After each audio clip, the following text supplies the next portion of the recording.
come today to celebrate Pentecost, this great feast that is in one way the fulfillment of Easter, where we hear Jesus say, I will not be with you, the risen Lord, but I will send another, the advocate, the Spirit of truth from the Father, who will be with you.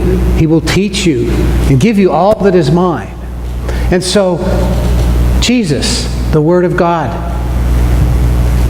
Jesus, the compassion and mercy and truth of God that was among us, that the world thought it had ended, but is raised, is now poured out, not just one time and place, but in every time and place, every nation, every tongue, every people may know and receive and open their hearts to this Spirit of truth, this Spirit of God. Pentecost is a great, great celebration of God's life coming into this world.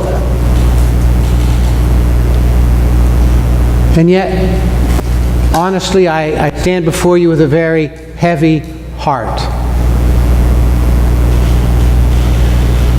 And I resonate with St. Paul talking to the church in Rome when he says, we who have the first fruits of the Spirit groan inwardly while we wait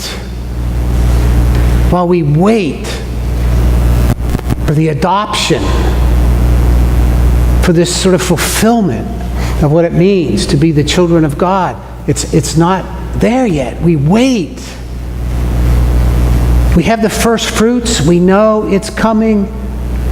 But we wait for adoption and the redemption of our bodies, of our life here, our human life, our life in the flesh.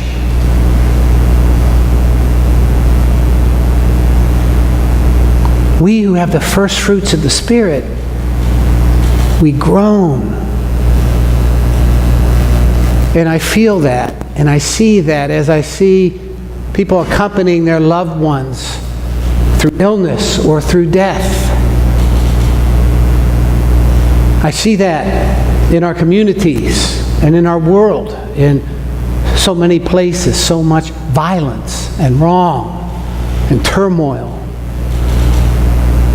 Even though we have the first fruits of the Spirit, we groan when we hear again of a school shooting.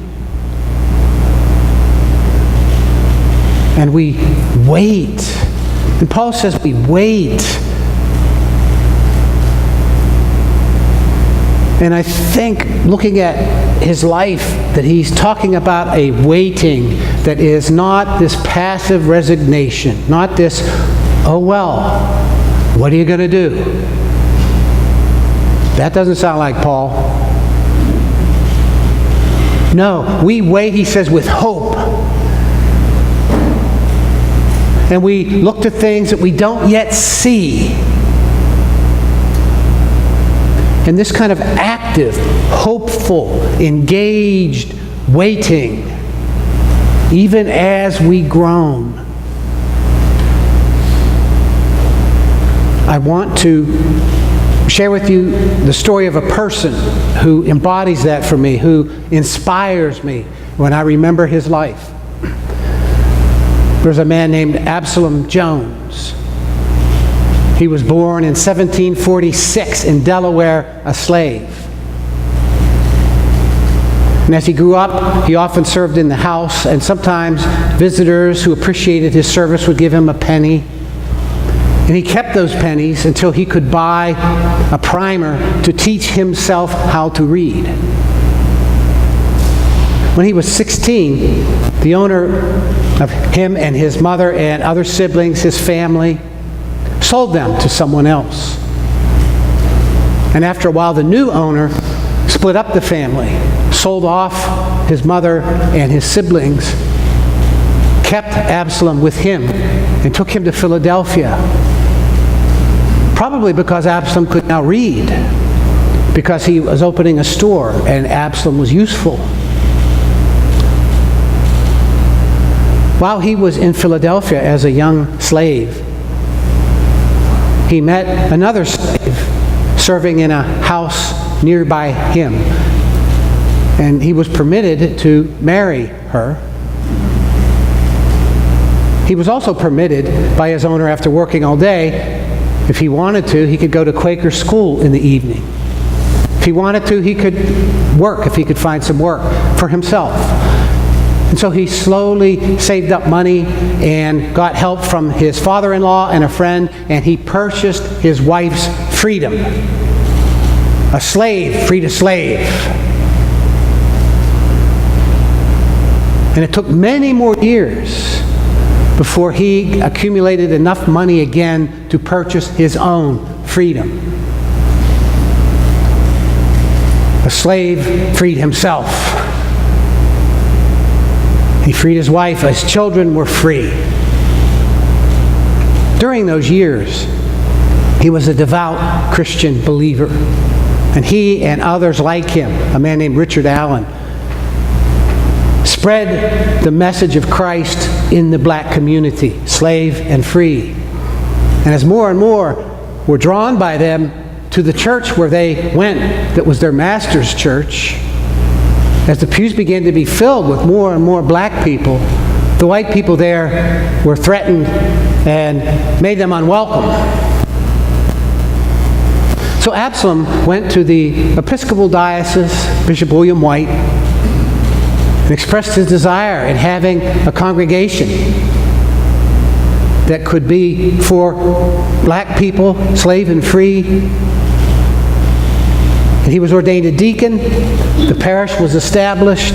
He was ordained later as a priest. And that congregation grew. Today it's called Historic African American Episcopal Church in this diocese. During those years,